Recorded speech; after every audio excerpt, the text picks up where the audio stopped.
Hello, folks, and welcome into B&T Sportstalk show. We're here on Sunday evening with y'all to cover any and everything happening in sports today, mainly the NFL and the NBA, though. We appreciate you joining us. Please, if this is your first time tuning in, go ahead and hit that subscribe button, hit the notification button, hit the like button on the video, and go check out some of our other videos. Oh, man, I'm excited about today's show. We get a chance to talk about our basketball teams for the first time because, well, it's the NBA season. But before we do that, we, of course, have to start off in the NFL.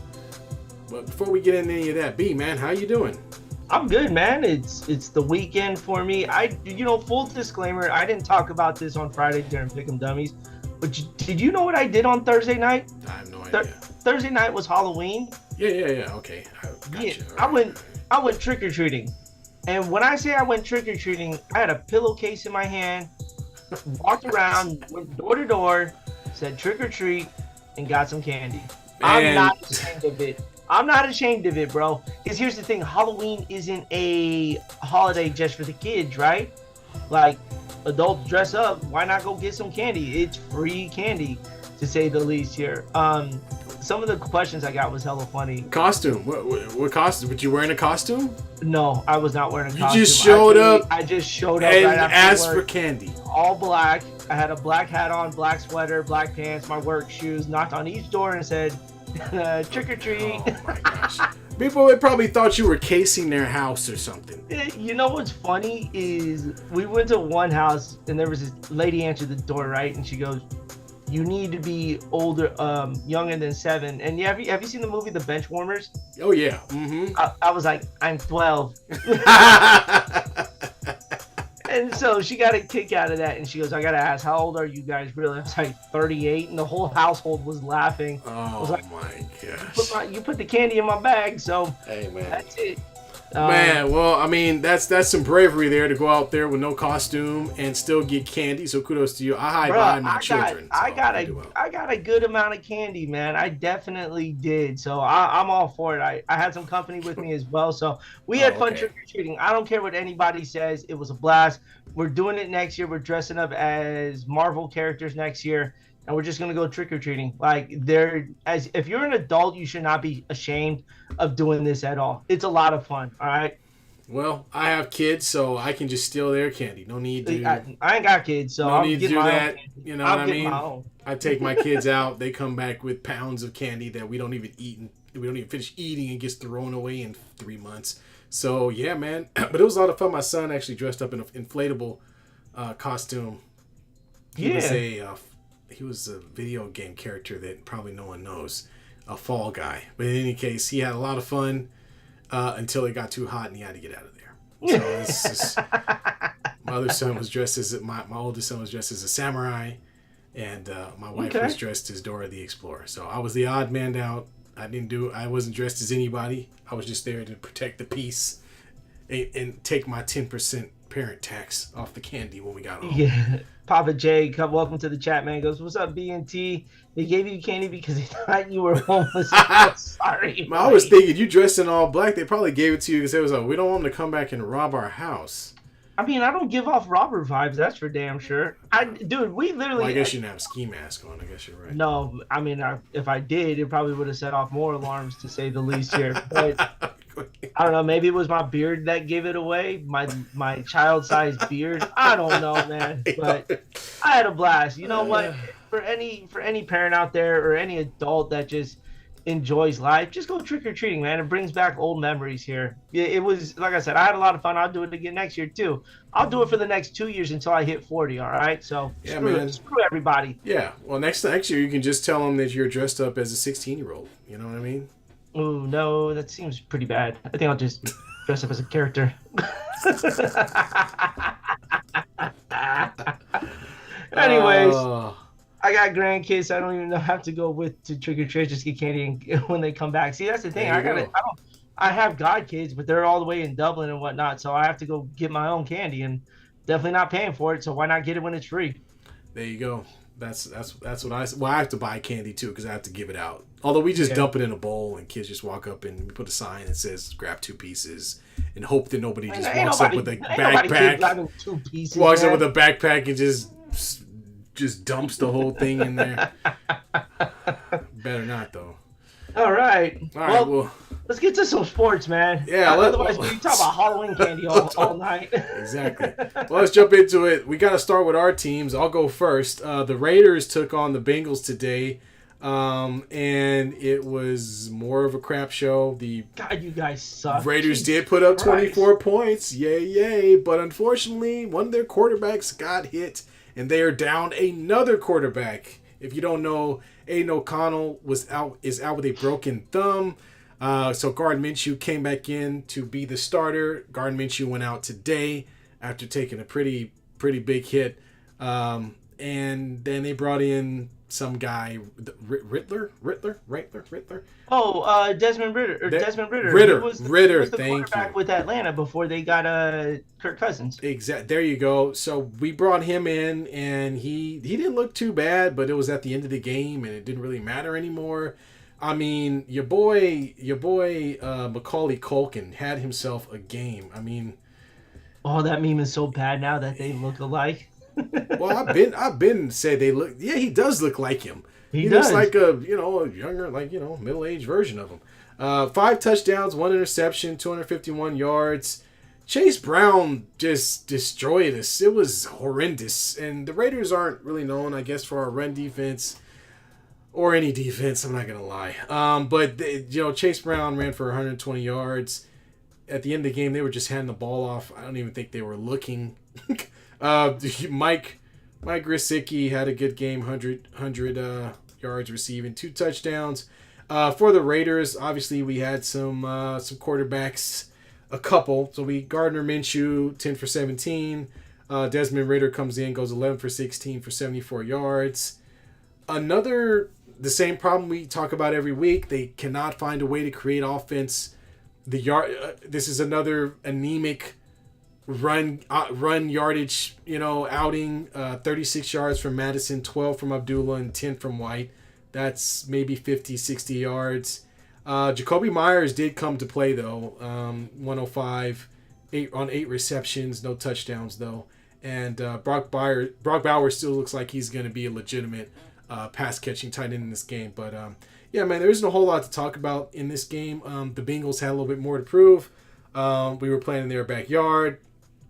We're on our third-string quarterback at this point, and our offense has been pretty rough, to say the least. So, yeah, man, not a lot to say. I think the Raiders are heading towards Draft Town. Y'all are headed towards the short. Y'all are headed to drafting Deion Sanders' kid at quarterback, for crying out loud. It's not going to get any better. You might Bro, be right. The fact that he's even in the top 10. But look, man, the Raiders at this point, man, it's so bad to talk about. It's almost like we're just beating a horse. I don't and again, on how bad they're playing, man. It's the same story over and over.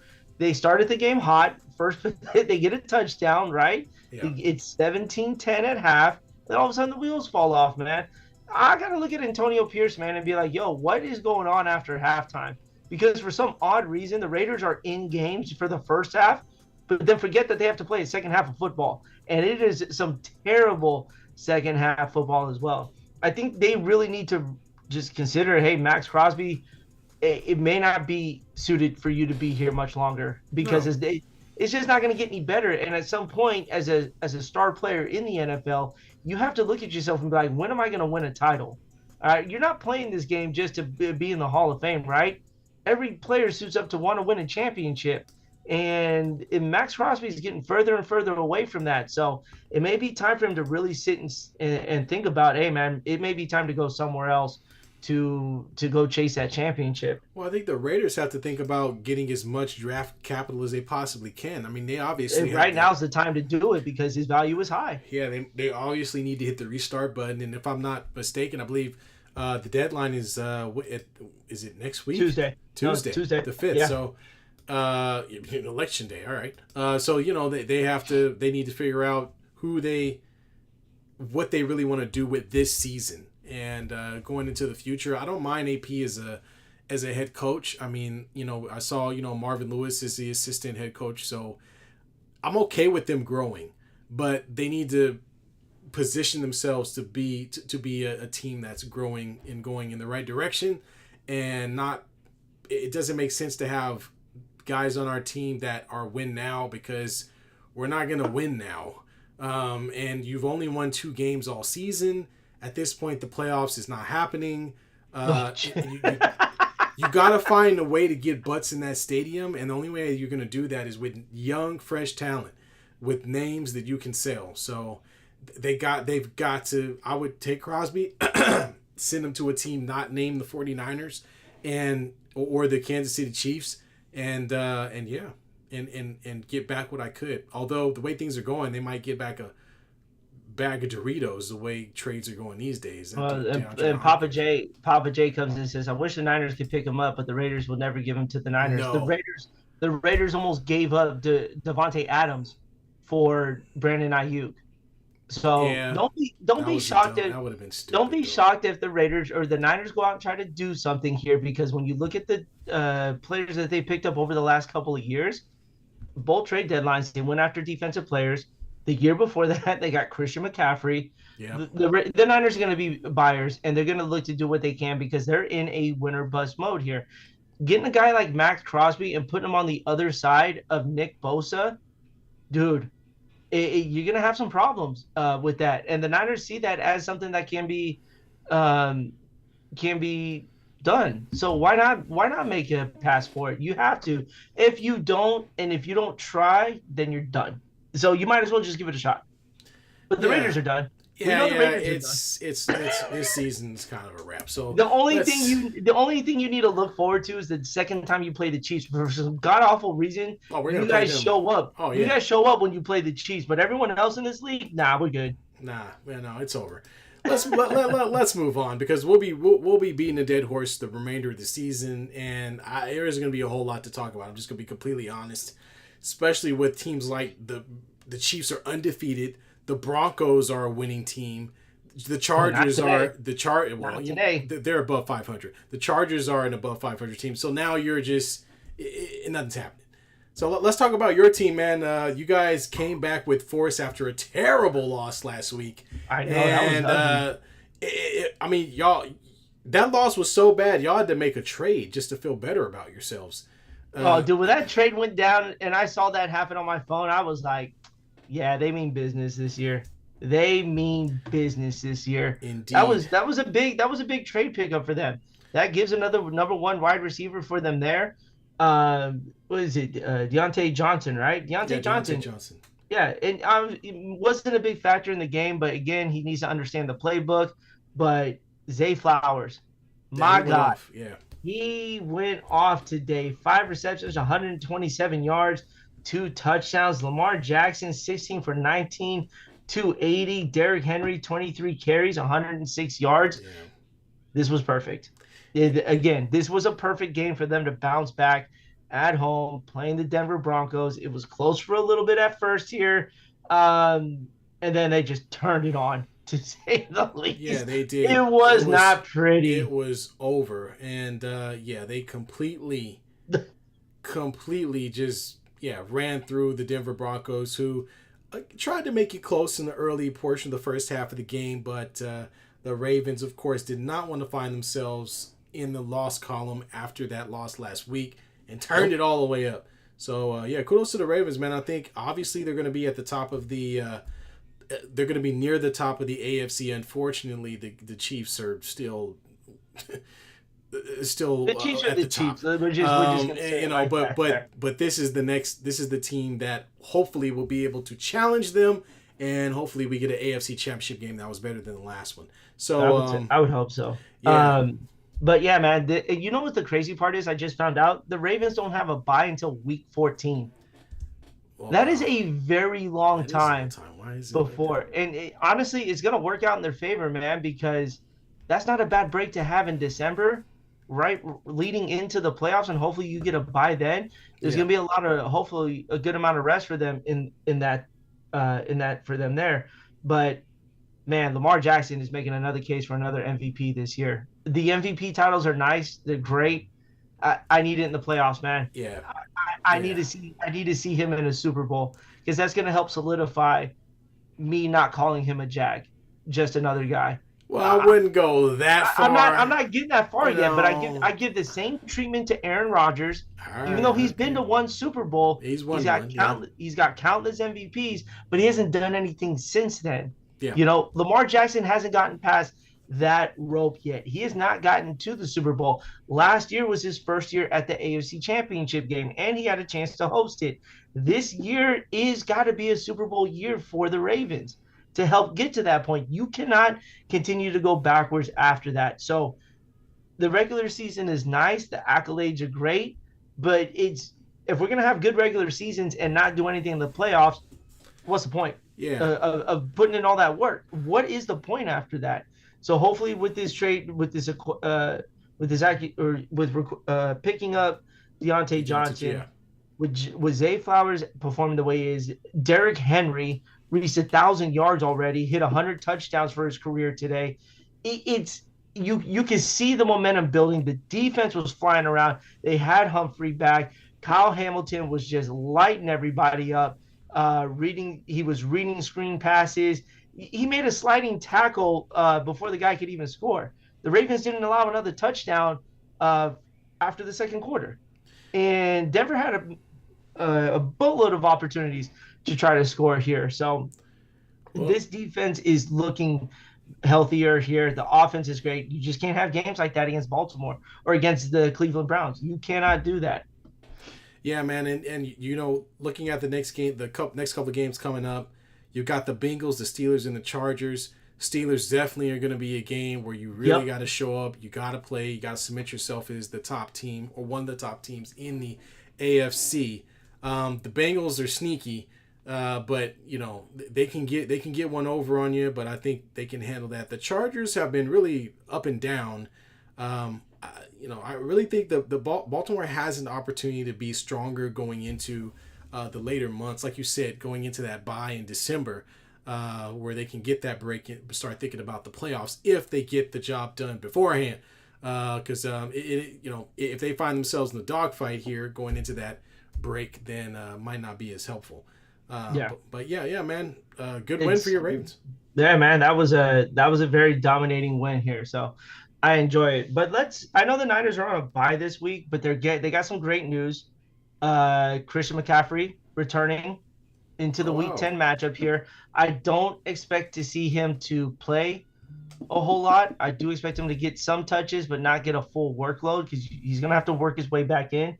The big news for the Niners there, you know, they limp into that bye week. They have been riddled with injuries here. So the bye week couldn't have happened at a better time. Getting Christian McCaffrey back can't happen at a better time. The NFC West is just it's top heavy. You know, we saw the Rams beat the Seahawks today. So now everybody's jockeying for first place. Everyone in the division has 4 losses. So it's there for the taking. So now that the Niners do have Christian McCaffrey back, you get your set of weapons. You lose Brandon Ayuk to a very bad injury, but you got your number one guy in offense, which was which is Christian McCaffrey. So that's gonna be big for the 49ers. No, it's definitely going to be huge, and we'll see if they can make a late run. The great thing, like you said, is the division they're in. Everybody's close. So all it's really going to take is a couple of wins in a row, and you can find yourself at the top of the division. And to point that out, the team at the top of the division right now is the Arizona Cardinals at 5. So if you were wondering, you know, who'd have thought? If you were wondering what, you know, how it could shake out, or if you're a Niners fan and you're wondering if the Niners can get back in this, the answer is yes. If they can reel off a couple of wins in a row, they got a good chance of competing and winning this division. Now, you may not be able to compete for the top slot, so home field advantage throughout the playoffs for 49ers is probably not going to be there unless they go on a miraculous run. But you definitely can win the NFC West. So they need to go ahead and take charge of that and try to get it done, because you kind of have to. You can't come in second place in the NFC West, because if you do that, you're probably not going to make the playoffs. No, and that's because of teams like the Lions, the Vikings, the Packers, the Bears, and the Buccaneers are in they're all in fighting for those spots. So you're gonna have to for those wild card slots. So the Niners have to, in my opinion, they have to win the NFC West. Yeah, and then Papa J comes in. I wouldn't be surprised if Kyle uses CMC at full capacity and then get him hurt just like he does with all returning injured players. I think it's different. I think he's going to have to really be careful with this one here because let's look at the Niners' schedule for the rest of the year here because honestly, they get the Bucks, which isn't going to be an easy matchup, but at the same time, it's a matchup where you don't have to worry about running McCaffrey into the ground. You still have Jordan Mason. Mason is in top 5 in yards as a running back here. So I think you still need to rely on him heavily in that game there. But then when you look at the schedule here for the Niners, it's the Seahawks. You're at Green Bay. You go to Buffalo. You get the Bears at home. The Rams, who just won. The Dolphins, I think we can say are done. Yeah.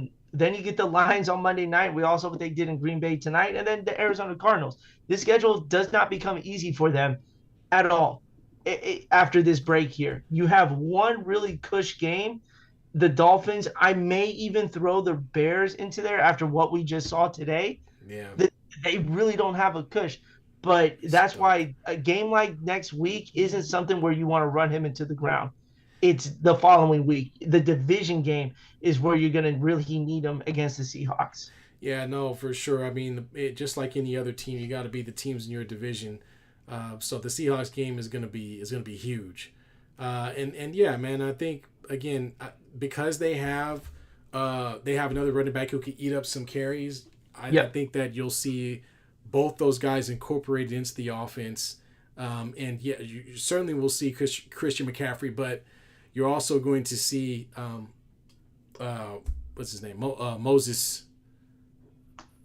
Why am I forgetting this guy's name? What? Moses? No, not Moses. You mean Garindo? No. The running back for the Niners. Oh, I'm missing on his name right now. Garindo. No, not Garindo. The other dude. Who's the other dude? I don't think all I know is McCaffrey, Mason, Garindo. Mason, there you go. I don't know why I say Moses. Well, Moses? You think about Moses Moody? It's too many M's. It's too many M's, man. Don't let those M's confuse you here. And then Papa J says, I've been saying all season that we are lucky to be in such a weak division because we have a chance to make it to the playoffs. I'm afraid Jordan Mason is in the same boat with the shoulder injury. It might be up to Isaac, Garindo, or Juice. Look, man, don't forget, you paid Kyle Juszczyk $8 million as a fullback, and he rarely touches the ball. He's there to block. So I think it's going to be Isaac and McCaffrey, but I think Jordan Mason will still be that powerful runner. He's earned that spot, barring that injury, to be a part of it there. Yeah. But we do need Moses to split that line up the middle. Yeah, people don't know that's a Bible joke, so if you can't reference it, go watch the Ten Commandments. There you go. Hey, what games did you catch today that were really entertaining? Well, I did watch the Seattle game. Seattle took on what were they Rams. thinking at the end of the game? First off, the Seattle, their offense it was really up and down. I mean, Geno Smith got sacked a lot, and he didn't have a ton of time to throw. Their running game wasn't really working out very well, and he threw like 3 or 4 interceptions along with it. So it wasn't a pretty game, but they had a chance to win. And that last drive, they did what they had to do to keep themselves in the game and to get it into overtime. So kudos to the Seahawks for doing that. But unfortunately, in overtime, they got a little I don't know if you want to call it scared or if they got kind of I don't know what happened. What I don't get is the field goal. Why not just get the points? Well, the thing was they went for it instead. Sorry, my bad. Who scored? Sam Darnold just threw a touchdown, and boy, did I need that. Well, it's fantasy folks. Fantasy. Yeah, sorry about that, y'all. Anyways, as we digress back to so they had the ball to start overtime. They got down the field. They had a big play to Smith Najiba, who caught a 30 or so yard reception, which got them close into the red zone. And then they proceeded to run the ball like 3 straight times. It was ridiculous. Yeah. And then on 4th and 1, you're not going to run a bootleg? Yeah, no. Like...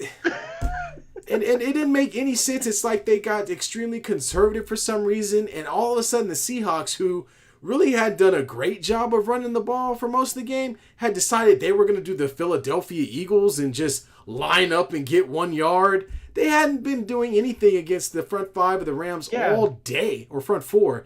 And the Rams have been eating their offensive linemen for lunch.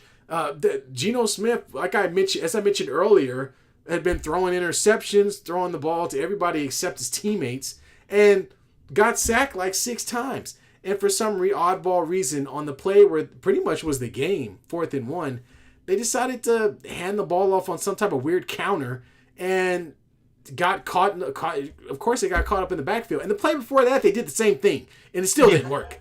So it boggles the mind. They didn't even try to disguise it. They just brought out a jumbo formation like they were playing freaking Madden or something, and just handed the ball to. It just thought that they would pick up 1 yard, and I just thought that was really stupid because everybody in the building knew what they were doing. But as far as I know, and maybe if there's some Seahawks fans who want to chime in, they're not known for their power run game. So I wasn't, huh? Not anymore. Yeah, not anymore. So, well, no, there's no more Marshawn Lynch over there. So it's like that. What exactly were they thinking?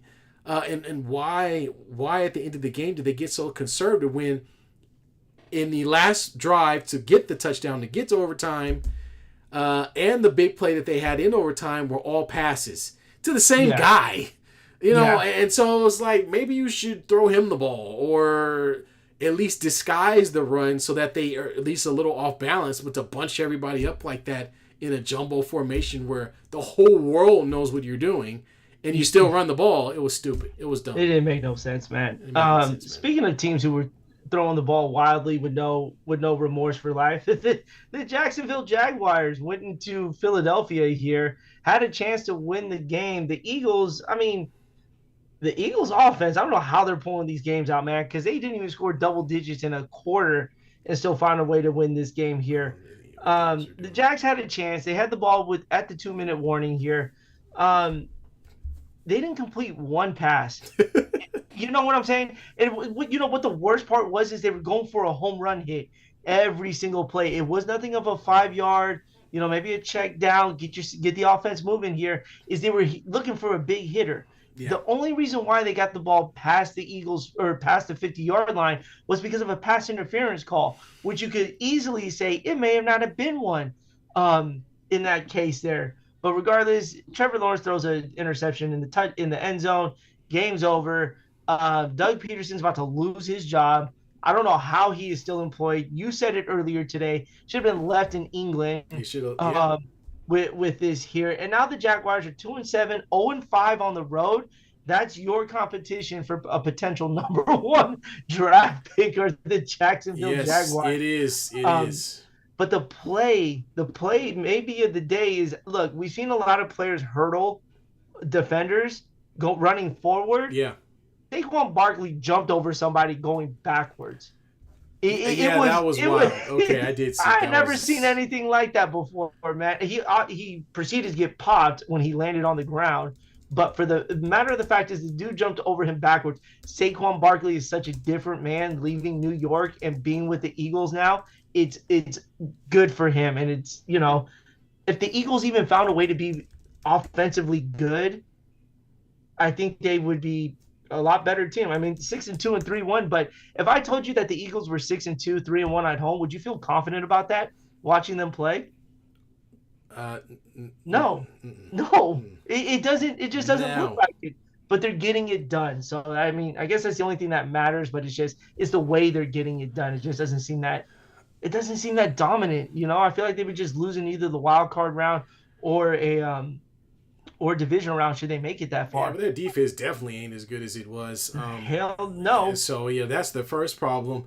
And you mentioned hurdling. Did you see Jatavion Sanders with the Panthers also hurdle over a defender and kept running as though everything was all right? So that was another guy who decided to jump over somebody. And I was watching another game where it was another tight end that tried to jump over somebody too. I can't think of who it was, man, but I don't. When you think of the play, the hurdle, the jumping over players, it really seems like a bad idea. And I'm waiting for somebody to get hurt. Like somebody's gonna get absolutely blasted Yeah. while in the air, which could definitely lead to some a serious injury. But it was a crazy play. It almost looked like Barkley was doing a ballerina move. It's just He looked like something straight out of Mario Brothers. Like he jumped on a mushroom and just lifted over the defender. You know what I'm saying? it was strange. Papa J comes in. I like what Steve Young said about how the league has no respect for our running game and that they should implement a three back in the league formation. What do y'all think? I don't think it's just a. I don't think it's a disregard to the respect. It's just, I think that's just the way the offenses are built like that. It's very rare you see a two running back kind of offense. You only see that kind of stuff really in college, in the backfield like that. But nothing, you're not going to get that in the NFL. There's a lot of good things of what college does, but that's just not going to transpire in the NFL. You remember, in the NFL, you're talking about egos. You're not going to have two running backs on the field at the same time when you have one dominant back. It's just not going to happen in regards to that. Unless I'm misreading that, I just don't think the NFL is even going to entertain offenses going to 2-3 running backs. I just don't see that. No, it's not going to turn into the Navy Army game. You know what I mean? And then Mama Lay, Steve Young is the bomb. That is her number one go-to guy right there. There you go. Is he above Garoppolo? Has he? I don't. I'm the wrong guy to answer that question. I couldn't tell you that. Oh man. Yo, the Commanders. Can we just say the Commanders are the second best team in the NFC? I don't. Can we say that? I mean, we're closing in on it. You behind Detroit. Detroit's the best team in the NFC. Yeah, absolutely. And they're the second best team in the NFL. I can say that with confidence here. But the Commanders are giving every respect from everybody. They're winning games, man. Oh God, they're winning games. I mean, I don't know how they got that one last week. That was an incredible game, an incredible play at the end of the game. But they are a team that has to be reckoned with. And it's cool to see a team this young have success early on.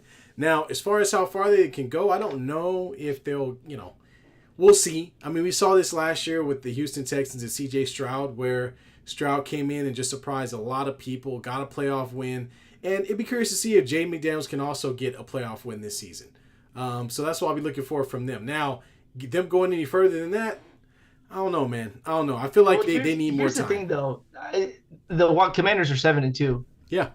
Houston didn't blow onto the scene until maybe mid-December. Yeah, later in the season. Yeah, they were really quiet with everything until they kind of really took over. Yeah. The Commanders do get the Steelers on the 10th, and that's going to be a big test. And then obviously the big one, they go to Philadelphia against the Eagles, which should be a first place game there. So there is a stepping stone for everything, but I still would not be shocked if the Commanders rolled into Philly and handed it to Philly, because that offense, J.D. McDaniels could throw the ball, and they look good today without Brian Robinson Jr.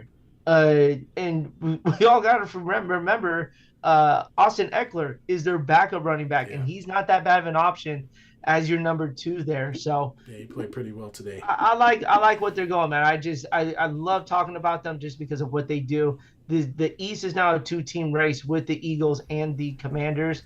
So I think right now the Commanders are still sitting in that driver's seat to represent the NFC East. Yeah, well, good thing they got the Cowboys and the Eagles and all these other teams with them in their division they can whoop up on. I mean, the Eagles definitely are better. So I think that's the big game to me, is them playing against the Eagles, because it's within their division. They have an opportunity to separate themselves.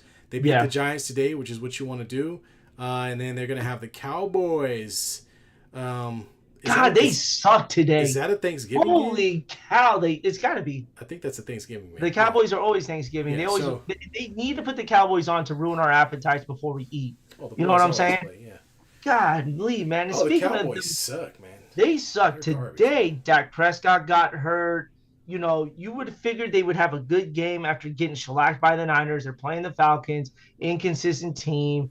and damn, they look terrible. Dude, And they got Kirk Cousins looking like a Hall of Famer, man. yo, And the fact that CD Lamb is still there, after signing that contract and pretty much is almost in complaint mode every single game, lets you know that this club, regardless of if Dak is hurt or not, this thing's over, in my opinion. yeah, They it need to is. blow it up. CD Lamb's crying. Dak Prescott looks like he's lost, in a cloud of fog every game. They have literally no running game. The Cowboys have no running game to Yeah, speak of. I mean, Dak's throwing the ball 1,000 times a game. I mean, it's they're just not even not going to good work. passes, man. That's the other thing too. He's just Yeah. not a good quarterback after signing that first quarter deal against the Browns. They don't. I honestly, the first domino to fall is gonna be the coach. I think they'll fire McCarthy and they'll move in a different direction. But because the talent is already on board, they got to find a way to improve that run game in the offseason. And they got to find a at least semi good wide receiver to put next to CeeDee Lamb, because right now there's nothing about the Dallas Cowboys that you look at and say, wow, they're a good team. Is it nothing? Their defense is ho hum and special delivery. Thank you. Yeah. Ooh, look at that, man. Ooh, I love a special delivery like that every once in a while. Yeah, their defense. Yeah, see, I did water, before I start choking. I'm 40 now. I can't talk for too long without choking. Um, but yeah, the Cowboys are all around dumpster. They're all around dumpster fire. But again, I think the coach will go first. They're going to fire the coach first, and then we'll see who they decide to bring in his place. It's going to have to be another Jerry Jones puppet, I imagine.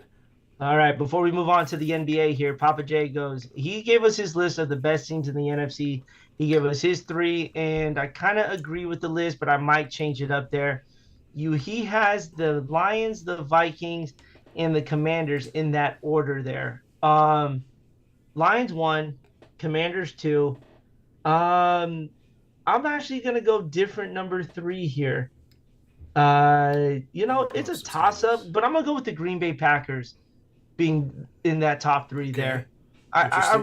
really like what the Packers have been doing. Obviously, they took an L to the Lions in that game. Jordan Love wasn't 100% either, but I actually like what the Packers are doing there. So I consider them top 3. Who do you have top 3 in the NFC? I think I definitely can agree with that. The only outlier to me is going to be the 49ers. I still think that the 49ers have the pedigree to be one of the better teams in the league. So if they do, and they do end up getting healthy, and they're able to reel off some wins, yeah, I would put them ahead of the Vikings. Okay. So it just depends on how they shape up after they start to get healthier and healthier and healthier. I like the Commanders, I really do.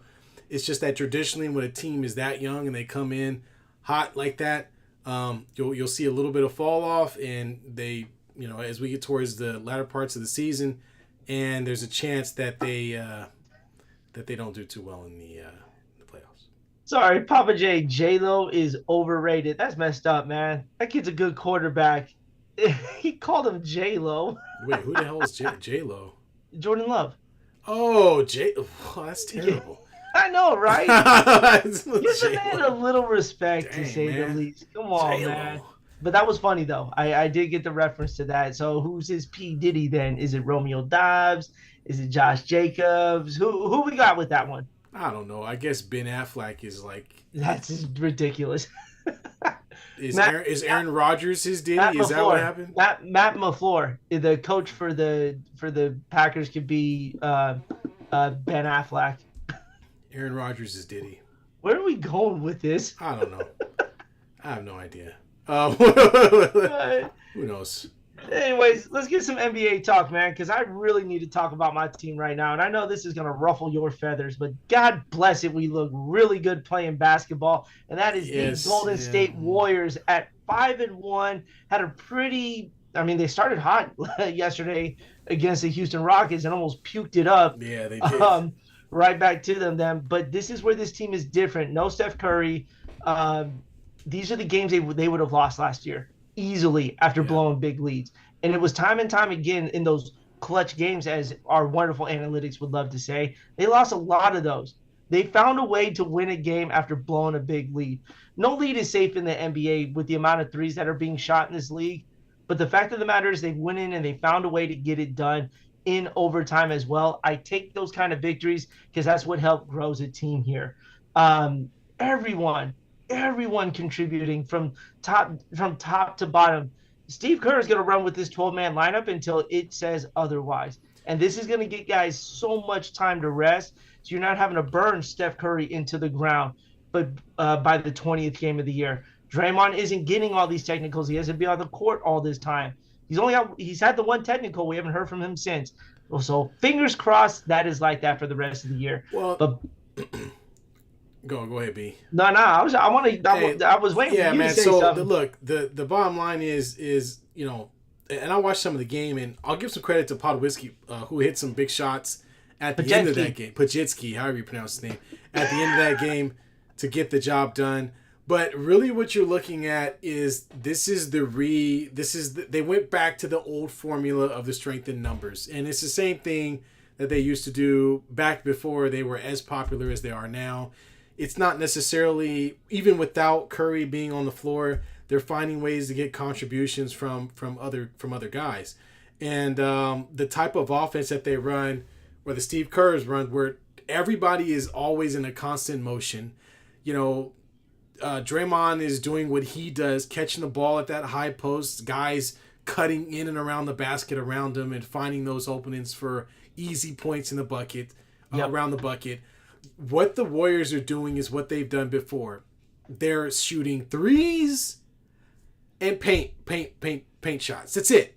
And that's their formula. Their formula is we're going to create open threes or we're going to get easy buckets. And they're doing that by moving without the ball, cutting, screening. They're doing that by getting up and down the floor on fast breaks, all the little things. And they're doing a great job of rebounding and pushing. So they're playing at the proper pace, and with the young talent that they have, they can execute it that way because they don't got too many old guys out there. They can run. So kudos to Kerr. They're doing a good job of executing what the Warriors traditionally have done in the past. And what I'm talking about pre-KD, is get up the floor quickly, catch the defense off balance, get the ball to the first open man. Do not shoot 2-point jumpers. We only shoot threes, or we're shooting layups, or paint buckets. So that's what they've been doing, man. And it's been working out great for them. So I wish them the best. I know Curry's going to come back eventually, but so far so good. And we talked about it in our NBA preview show. Was the one thing the Warriors lacked was size, but that still does not matter because they lead the league in every single category possible. Main categories, the ones that matter the most: rebounding, steals, assists, points per game, points allowed per game. Those are big signs of a really, really good team. And what you're seeing is, like you said, the ball movement that is happening has been non-existent since the championship year of 2022. There is very little ball movement in between that time, and now you got guys facilitating. And then you have Buddy Hield, who's not afraid to shoot. Yeah. And that's what I really, really enjoy from him, is he's still letting it fly, but he also knows when not to let it fly. When he is struggling, he needs to go get a bucket first. So I'm thrilled. Again, this game against Washington, they should be able to handle. It's the next 3 games after that.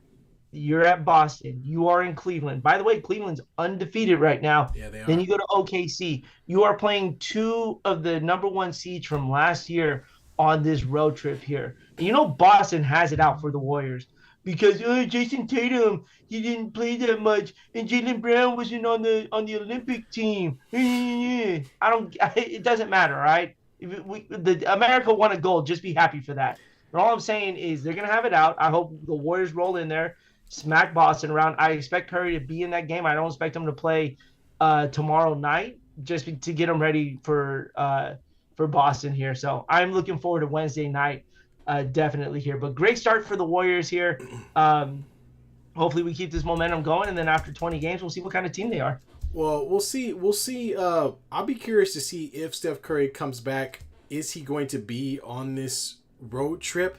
or will they decide to sort of keep him out a good portion of this road trip and wait till they return to start No, he putting just him in? he just got updated to questionable. Questionable. Okay. Yep. Well, So I'll be. You know, it says questionable, but come on, I've got LeBron on my team. That doesn't mean anything. They could sit him or whatever if they decide to.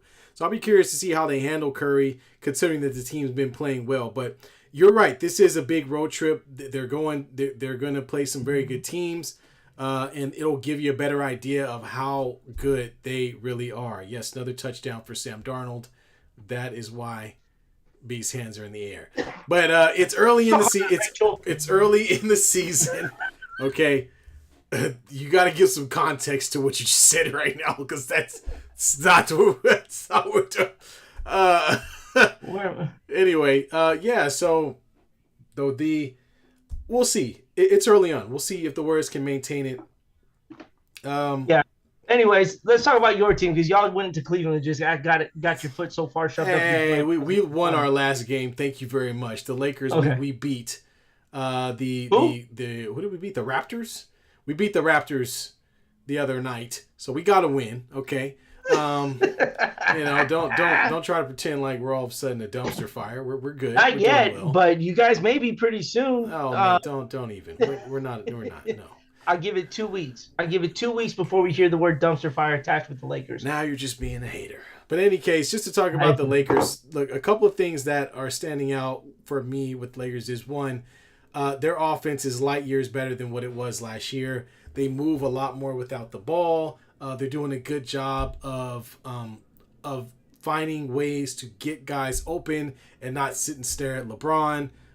They've been really adamant about feeding the ball to Anthony Davis. I was loving the fact that they were playing a center with him at some points with Jackson Hayes, but the problem is now Jackson Hayes probably won't be on the floor anymore because he's caught up in this domestic violence scandal. Somebody in trouble. So we may not see him for a while. However, I like what I see, man. I didn't like. The game against the Suns, they had a chance to win it. They couldn't close the gap or tie the game at the end, so that was a close game. The game against Cleveland, was just very lackluster all the way around. It was just a dud, and they really looked like an old team who showed up on Eastern Standard Time and just forgot to play. So I'll give them a pass on that one if they can pick it up. The Raptors, they're going to take care of them. They got Detroit coming up. Again, like I said, it's really going to depend on how well LeBron and friends take to the offense that's out there. I appreciate LeBron coming in and wanting to contribute to some offense. It worked well against the Sacramento Kings. It didn't look too good at all in any of the other games, though. And I'm really looking for him to be more of a cog in the system that they're playing in, and less of a point guard in what they're doing. Only because the idea of LeBron carrying a team at this stage in his career is not going to work. I think we all kind of gotten to that place. He's definitely far better than any other 40-something-year-old you've ever seen play, but he's not going to Cleveland, Cavalier us into this finals. So we've got to, he's going to have to become a little bit more a part of the system, setting screens, getting the right passes. There are times where he'll kind of come in and try to take over the game. And if you're not familiar with watching LeBron play during the regular season, it's infuriating. LeBron James plays at 60% most of the regular season. He plays at about 80 to 90% a few games out of the year that he wants to get up for. But the problem we had in the previous years is whenever he's playing at 60%, the rest of the team also does the same thing. So then you end up with a very flat game. So that's why I'm saying I want him to become more a part of the offense instead of being the offense. And if he can do that, if he can set a screen, catch the ball on a roll down the middle, make a pass to the corner for a guy to shoot a three, I'm down for that. But what I don't want to see is, LeBron trying to go one-on-one for 3 or 4 consecutive possessions if it's not necessary. I think he's still the guy and can hit clutch shots, but midway through the second quarter, we don't need clutch shots. We need to wholeheartedly believe in what we're doing offensively. So that's my only gripe. Other than that, I think they're doing good. I'm looking forward to Rui Hachimura has been amazing. He's been a great player at the forward position, has been very aggressive, which I can appreciate. Anthony Davis has been a monster so far this season. Some Austin Reeves has played pretty well. D'Angelo Russell still very all over the place, up and down. Here's what I want to see. I want to see him to lose the next like 8 games, all by about 15 points. It's not gonna happen. Okay, don't even get me started on Dalton Connect, who comes in off the bench and immediately starts firing like he has. Hey man, I told you Dalton Connect is gonna be a good player for them. He's good. Here's what they need to do. They need to let Bronny James start for probably the next 8 games or so. Really let this season go. And look, Papa J goes, we're only 1 game back, but it's the way you guys are 1 game back. 5-1 sounds better than 4-2. It's not only just record-wise, but confidence-wise. It's an inconsistent play by the Lakers. I'm just saying. You're being weird. I'm just trying to ruffle your feathers. We've got Detroit, Memphis, and Philly, and Toronto, and Memphis again, San Antonio, and the New Orleans Pelicans. We've got 6 straight games where we can win 4 of those 6. I mean, come on. Detroit, Memphis, Philly, Toronto, Memphis, San Antonio, and the New Orleans Pelicans. And I hope they lose all of them. We're not going to look. See, okay, now you just, at least I gave your team some credit for winning games, okay? Look. This is the best start they've had in a while. Okay, they started on the. I don't know if you remember last year. They started like 2-10. I mean, they were atrocious. They were terrible. And now I'll let you have that. Now we're in a place where we're at least competing early in the season. I think this is going to be a great look. Give these guys some time. You're going to see a better, guys like Max Christie, Austin Reeves. We talked about Dalton Connect. These guys will improve. Rui Hachimura, again, I already talked about him. And the fact that Anthony Davis is coming in looking like he wants to be MVP of the league, I'm loving it. I mean, there isn't a better defensive player in the league than Anthony Davis, in my opinion. Although Rudy Gobert keeps getting the award, even though he's getting dunked on by 6'2" white guys. That was great. That was great. Whatever. And then the celebration was even better, and Rudy Gobert got all butthurt about it because he got dunked on. There was nothing wrong that homeboy did after he got dunked on. He went right into his chest and absolutely slammed that ball all up in his grill. All right, Mr. Baguette. Rudy Gobert got all butthurt about it there, and then all of a sudden wants to try to fight the guy and put him in a headlock. Stop. Like, don't be sensitive about that kind of stuff. You know what I'm saying? It's funny. It's part of the game. It's funny you mentioned Rudy Gobert and headlock because you know where that leads us. Back to Draymond Green. Putting his ass in a headlock here. Yes. Tried to choke him out in the middle of a game. Oh, man. And Papa G with this Lakers schedule, even the Warriors could do well. I mean, we are doing well. That's you guys got to play somebody, man. Right, we started our season playing the Suns twice, Philly and Minnesota and Sacramento. Who y'all Sacramento's playing? under 500. No. We started with Minnesota. That was the opener. Right? I know, but what I'm saying is Sacramento's that was the opener. That was open. Y'all gonna beat Minnesota? No.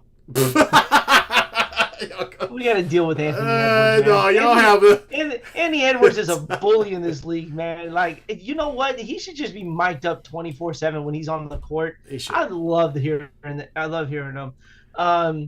Real quick before we go here, look, athletes are athletes. Jason Kelce stood up for his brother. What was it? Yesterday, he was at Penn State watching the Penn State Ohio State game. Yeah. There was a heckler recording, trying to get clout. Called his brother a word we can unfortunately not use here because it's a very vulgar word to say the least. Yeah. It's got 3 letters, and we're going to leave it at that there. Jason Kelce proceeds to grab the phone and Hulk smash it into the ground. The guy pushes Jason Kelce onto the ground. I don't know why Jason Kelce didn't go after this guy. I don't know about you, man, but when athletes are not playing or they're retired and they're just walking amongst society, people forget they're no different from us. They are regular human beings. Yeah. All right? Should have given Jason Tyson Kelce treatment. He should have whooped his ass with that case there. You don't talk about somebody's family like that all because you want to be popular. You're popular now, but in all the wrong ways. You know what I'm saying? Jason Kelce should have whooped dude's ass. For me personally, I think athletes have every right to whoop a human's ass if they want to act like that. They're regular people, man. Outside of a sport that they're on TV on, They're just regular people. They just have to be really good at a sport that's broadcasted all over the TV. Yeah, did you see? It's almost like the Mike Tyson. Whenever the guy, remember Oh, the guy on the plane on the when Mike plane? Tyson two-pieced him? Yeah, I yeah. wouldn't be one. There's I one mean, person I'm not messing with, and you that's know, Mike why Tyson. would you pick and it's Come just on, because man. people want clout. People are trying to find a way to get their 15 seconds of fame. Unfortunately, the internet universe has made everybody feel like they're important, and that they just because they're alive, they're special. And I hate to break it to you, it's not the case. And more, But yeah, it's bad. yeah, But it's really bad. again, athletes have the right to stand up for themselves, defend their family. Just like if somebody would have said that about one of our family members, Yeah. I may not win the fight, but damn it, I'm going to stand up for my family regardless here. Okay. Speaking of more idiots here, the Dodgers had their parade. What was it? Thursday? Was it Thursday, man? I don't care. Thursday or Friday? Ain't nobody care about it here. But man, you want to talk about a place that celebrated like they hadn't won a championship in a while? They were burning Oh, down are you? buses. I mean, come on, it's They L.A. were Anytime they L.A. were wins a championship, they graffitiing start burning stuff. stuff They were up. shooting fireworks at each other in the Whoa! street. Like, what in Don't the hell, man? don't get too ahead of yourself. Do you remember What when the we do? Warriors won their first championship? Do you remember what happened to Oakland? I mean, who does it? It was bad. Okay, like I remember, like they burned up an entire AC Transit bus. They did, as They a matter pushed of one fact. over on its side. No, You know what? It was cute because the Dodger fans were trying to push over an AC bus, and then they were like, we can't push it over. You guys are a bunch of softies and yeah. losers. Meanwhile, what school was that we watched? Was it Vanderbilt that carried the Oh, yeah, entire Vanderbilt carried the goalpost goalpost for 3 three miles across miles? the river. Yeah, man, step your game up. Hey, Oh, I man. mean, it could be worse. It could be Philly, right? Philly's so bad. They have a statue of a person who's not even a real athlete. That's Okay. true. Then they made the statue of their best basketball player the size of a child. Okay. Then they booed Santa Claus on national television. It's And, even and then it's even worse. when they won the championship, they ate horse crap. So I mean, if you want to talk about it, a lot of fans have issues. Let's just They greased call it the what it poles is. too in Philadelphia, so nobody climbed on the poles. Like, can you imagine? That's your job the night before a parade. Hey, you need to walk the parade Throw and in grease. Crisco. You need to throw Crisco all over the poles so nobody goes climbing on them. Like, what in the hell is going on here? You just can't have a civil celebration. No, Um, no. Unfortunately, one fan died climbing to graffiti a 5-story building for whatever reason. I'm Oh not. my gosh. I'm not 100% sure. Does it matter? Does it The worst. matter? Look, man. Bottom line is the worst thing is I got to hear all my Dodger fans, friends, to say, "We won a championship on a full season, so you can't say anything no more." You guys still suck, all right? So I'll say it all that I want. You guys still suck as an organization. For God's sakes, Clayton Kershaw took his shirt off. He had man boobs just flopping around all over the place. All right. You got Kike Hernandez, slamming balls together when they hit a home run, humping each other in the dugout. I'm done with the Dodgers. Dude, remember when Boston won the NBA finals and you just had to hear about it? Yeah. It's going to be the same exact thing with these Yeah. Smurfs all the way down in the other part of California, just sitting there going, "No, we won a championship." Yeah, well, as you can tell, Ah, B is not very happy about SoCal. hell Mainly, no. mainly the Dodgers. Lakers too. Doesn't like the Lakers much either. But yeah, man. I mean, there's some strange things that are done. I will say, for the most part, outside of Clay Thompson's antics, the celebrations in San Francisco are pretty mild. Yeah. There wasn't a whole lot going on. Well, I mean, when Clay Thompson almost ran into that lady Oh, he holding did that run bottle, into and that lady. yeah, and then Knocked almost her trucked over. her. Yeah, yeah. My man was on one. My man had the trophy in the crowd, man. He was going. He was gone, man. Those good times though. Good times. I mean, They were. Miss you, Clay, but we gonna catch that ass next Tuesday. Believe that. Just jumped off the bus and started just walking. Hey, I want to introduce a new segment here. We wouldn't call it the 2-minute warning, but we each got to take where we want to just voice our opinion on something here. My rant with the Dodgers was not it, unfortunately. T, I'm gonna give you a minute here. Is there something you need to get off your chest about a certain player, certain team? What you got for me? Yeah, I already ranted about the Seahawks and how terrible that was, but that was mainly because of my fantasy team, which was driving me crazy. I could probably use that as a rant, and you know what? I think I will. I don't know about you, but if you've got a fantasy team right now, you probably got at least one person on the IR. I mean, this season has been absolutely ridiculous. I mean, the fact that, I have so many people that flat out died in the middle of the season, I can't even tell you. Tua almost didn't make it. He was one of my starting quarterbacks. I had him and Dak Prescott. Okay, Dak turns out to be crap. Okay, whatever. But he puts up yards, so whatever. I'll take that. Tua almost dies again, and then goes on the IR. So I lose him right off the bat. Nico Collins is my guy. He was the most consistent wide receiver I had on my team. He's on the IR next. For some strange reason, I had Jacoby Myers out one week. I literally had no wide receivers. I was down. Dude, I'm telling you, man, it's to the point to where you're struggling and looking down the waiver wire trying to find a quarterback or a tight end or anybody just to throw in there for a week because you got so many people out. We had Brandon Ayuk out for the season. You had who else at the beginning of the season? Rishi Rice. Yeah, Rishi Rice. McCaffrey hasn't played. McCaffrey. Debo Samuel is like a kindergartner, first starting school. He's literally sick every week, and it's ridiculous, man. I don't know if I've been a part of a season. God damn it! Where so many. What happened? He threw an interception. Speaking of fantasy football, Sam Darnold just threw another interception. Jeez Louise, man. See what I mean? And here we are struggling. And poor B over here. The issue I have with Tua is killing his team because he's got Tyreek Hill. So now there goes that, right? Good luck if you have Waddle or whoever. You're done. So it was just dumb, man. It was really dumb. I played against a team today that had Aiden O'Connell as their backup quarterback, who's also on IR. So they had to go and snatch another quarterback out of nowhere and throw him in there. Gardner Minshew and throw him on their roster just to have two starting quarterbacks. This is ridiculous. What is going on in the NFL? I mean, these guys are literally wearing pillow top helmets now. And they still can't stay in the game. You know what I mean? What is happening? What's in the water? Who knows? That definitely ain't healthy water. I'll tell you that because everybody going down like fleas. Like flies, man. All right. And, no, I'm not done yet. Wait. And I lost Olave today in the Saints game. He had a concussion. Annihilated. What is happening? I'm losing people left and right. I don't even have a good team. You know what the worst thing is the NFL spent all this money on making the helmets safe, all this technology, and guys are still getting concussed. Oh, they're getting flat out destroyed. Flat out destroyed. Yeah, and I'm done. I'm gonna turn it over to you, but you got that off your chest. I couldn't be the only one dealing with this. It's been you speaking for all of our fantasy football managers here.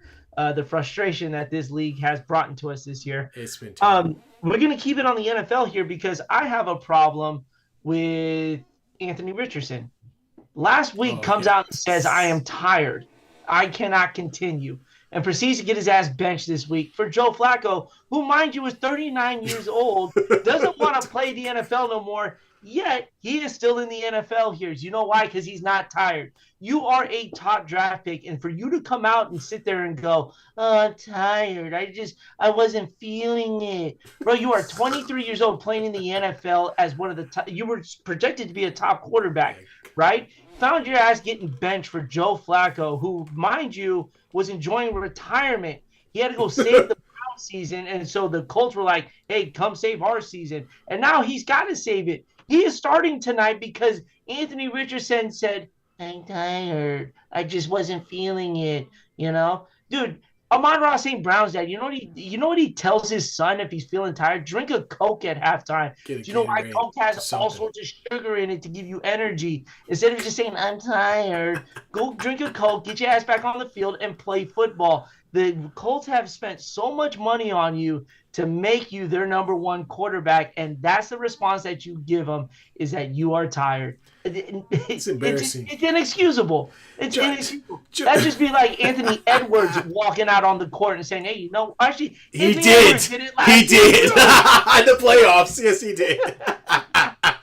He absolutely did against the Mavs. Anyway, man, could you imagine Joe Flacco putting his golf clubs in the garage, goes in the house, puts his baby down, gets in a car, gets in an airplane, and shows up to play in a football game for a guy who is nearly half his age, saying that he's tired? It doesn't make any sense. You know what the worst part is? The Colts training staff has to stay late so Joe Flacco could get the 3-hour treatment his old ass body needs. Anthony Richardson just needs to sit in a whirlpool and he's fine. Yeah, and play he's Madden. coming out saying that he's tired. Get out of here with that. Yeah, no, it's ridiculous. God. It's ridiculous.